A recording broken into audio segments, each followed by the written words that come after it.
आदित्याय भास्कराय नमः।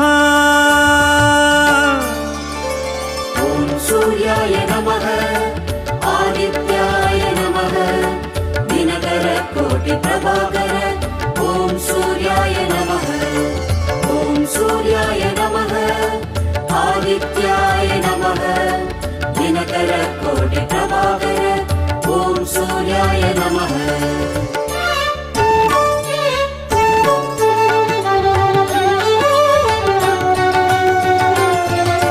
ततो युद्ध परिश्रान्तं समरे चिन्तया स्थितं रावणं चाक्रतु दृष्ट्वा युद्धाय समुपस्थितम्।